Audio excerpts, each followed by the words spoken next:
هلو، ازيكم؟ عاملين ايه يا بنات؟ اخباركم ايه؟ يا رب تكونوا بخير.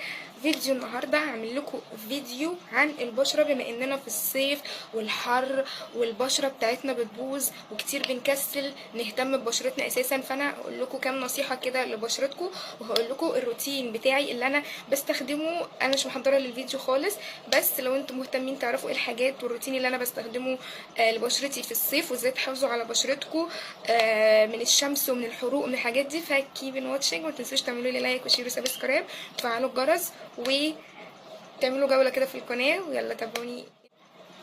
اول حاجه خلينا اتكلم معايا فيكم. اول حاجه، مفيش حاجه اسمها ان انا مش ههتم ببشرتي وبشرتي كده حلوه وما فيهاش حبوب وما فيهاش اي، وان انا مش هحط لها سكين كير وكل حاجه وهي تفضل حلوه. مفيش حاجه اسمها كده، مفيش حاجه اسمها، يعني بجد والله العظيم كل حاجه بتبان على المدى البعيد. مفيش حاجه اسمها، يعني مفيش الكلام ده. مفيش حاجه اسمها انا بشرتي حلوه، عشان في ناس كتيره بشوفها وكمان ما بيستخدموش كريم عين، ما بيستخدموش كريم مرطب للبشره. ففي حاجات كتير وفي اشخاص كتير بيعتقدوا ان انا مش ههتم ببشرتي علشان كده وهي حلوه. هي حلوه دلوقتي، لكن على المدى البعيد مش هتبقى حلوه. فمفيش حاجه اسمها كده، مفيش حاجه اسمها ان انا بشرتي هتبقى حلوه وانا مش مهتميه بيها. تمام. تاني حاجه، مفيش برضو حاجه اسمها، يعني ايا كان انا ههتم ببشرتي دلوقتي. ومفيش برضو حاجه اسمها، يعني انا هتكلم في 4 نقط. مفيش حاجه اسمها ان انا بحط على بشرتي حاجات وبستخدم لها وبحط كريمات وكذا وبرضو مش باين حاجه على بشرتي. انت بتستخدمي حاجات زي الريتينول مثلا، بتستخدمي الحاجات دي بتبان على المدى البعيد، مش بتبان في الوقت الحالي. يعني بتبان بعد سن يعني احنا بنستخدم الحاجات دي عشان بشرتنا لما تكبر ما تعجزش. يعني البشره مثلا اللي هي بتبقى في الاربعين، في سن الاربعين تبقى كانها في سن التلاتين، اللي في سن التلاتين تبقى كانها في سن العشرين، وهكذا. بالذات البشره الدهنيه بيقولك مش بتعجز بسرعه. اوكي، مش بتعجز بسرعه، بس لازم اهتم. فمفيش الكلام ده. شعري، بشرتي، جسمي، اكلي، شربي، مفيش حاجه انا ههتم بيها وهعمل ايفورت فيها، هبذل مجهود ومش هتجيب نتيجه. لا، لازم تعرفي ان النتيجه هتشوفيها على المدى البعيد، مش هتشوفيها دلوقتي. يعني في بيستخدموا كريم اكراتين يقولك انا مش بشوف منه نتيجه. انت مش هتشوف نتيجه دلوقتي، هتشوفي نتيجه بعد، يعني على المدى البعيد. اوكي، يبقى لازم نتفق على النقطه دي. يبقى لازم كلنا نهتم ببشرتنا ونستخدم سكين كير كويس جدا. وهقول لكم البدايل الارخص، وهقول لكم انا بستخدم ايه. انا بس مش عايزه الخبطكم. انا بستخدم حاجات كتير وبحب اجرب حاجات كتيره قوي.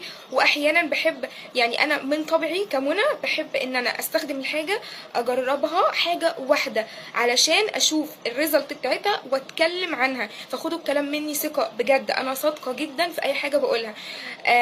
الحاجه لو ما عجبتنيش مش بقول عليها اي حاجه وبقول ان هي مش حلوه. وانا كمنى ما بيعجبنيش حاجه، فلو عجبني حاجه بجد وقلت لكم الحاجه دي عجبتني فتبقى حلوه فعلا. فانا بستخدم بقى، بحب استخدم حاجه واحده افضل. يعني ده الصح اصلا، ان المفروض نستخدم حاجه واحده نجربها وبعدين نستخدم هكذا هكذا. ما نستخدمش كذا حاجه مع بعض عشان ما تبقيش عارفه ايه اللي ممكن يبوظ بشرتك. بس الفتره دي انا للاسف بستخدم كذا حاجه مع بعض، يعني مش ببقى عارفه استخدم حاجه. نكمل، يلا نكمل الفيديو. فما ينفعش افضل اكل في الحاجات دي كلها اللي هي المضره واقول بشرتي هتبقى حلوه. لا، بشره بتتحبب وبتتحسس. ما ينفعش برضو ما استخدمش صن بلوك، ما ينفعش ما استخدمش الصن بلوك في الشمس. الشمس بتحرق الوش، لازم نهتم بموضوع الصن بلوك ده، بجد بجد ضروري جدا جدا. طيب، فدي بس بعض النقاط يعني اللي انا كنت عايزه اوضحها. ان لا، اهتمي في بشرتك، هتلاقي ريزلت.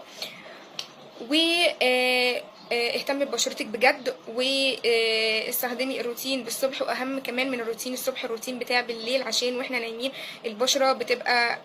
انا كنت عايزه اقول حاجه كمان ونسيتها للاسف، لو افتكرتها على مدار الفيديو هقول لكم.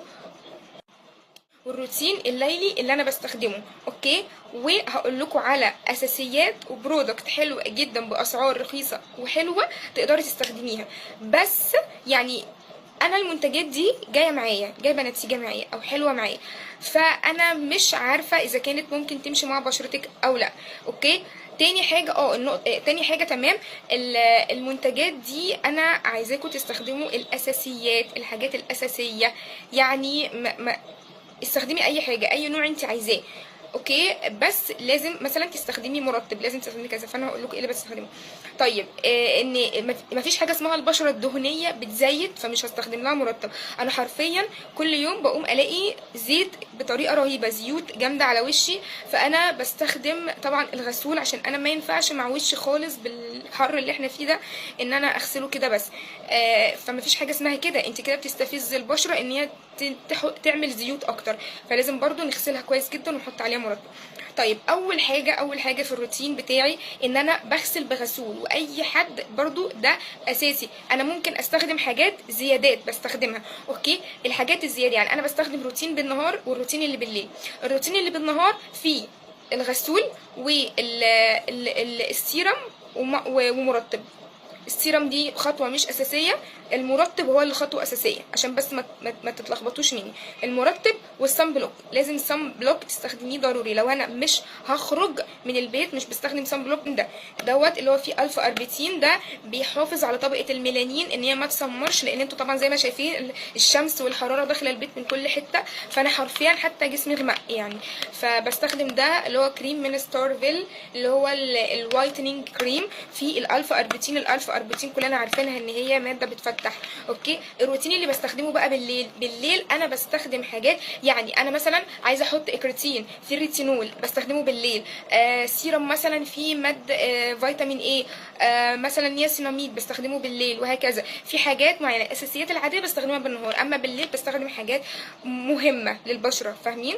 طيب خلينا نبدا. اول حاجه انا بستخدمها الغسول، انا بستخدم غسول فيتشي اللي هو الاخضر، حلو جدا وجاي معايا، او اي غسول المهم يكون مناسب لنوع بشرتك.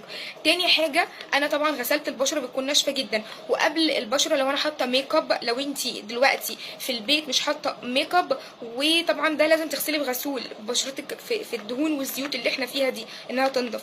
اما لو انتي يعني لو هنتكلم ان انتي مش حاطه ميك اب وكذا، ممكن تمسحي بشرتك بالمايسلر ووتر، ولو حاطه ميك اب لازم تمسحي بالمايسلر ووتر، على فكره فرقت معايا جدا في ان الحبوب تخف. تمام. وبعد الغسول برش ميه ورد. ميه الورد دي من افريكانا، بتعمل انتعاش كده للبشره وبتديني باور كده، يعني بتخلي البشره منديه، عشان لما استخدم السيرم عليها لازم البشره تكون منديه. ده السيرم الهيالورونيك اسيد، طبعا كلكم عارفين الهيالورونيك اسيد، انا بحبه جدا بعشقه حرفيا، فبحطه على طول. سيرم الهيالورونيك اسيد، السيرم الهيالورونيك اسيد لازم هسيب لكم اللينك ازاي نستخدمه، لازم استخدمه على بشره تكون منديه، فما اقدرش بصراحه استغنى عنه خالص، بحبه جدا، اوكي. دي خطوه مش اساسيه، ممكن ما تستخدميش سيرم عادي. وبحط بعدها مرطب.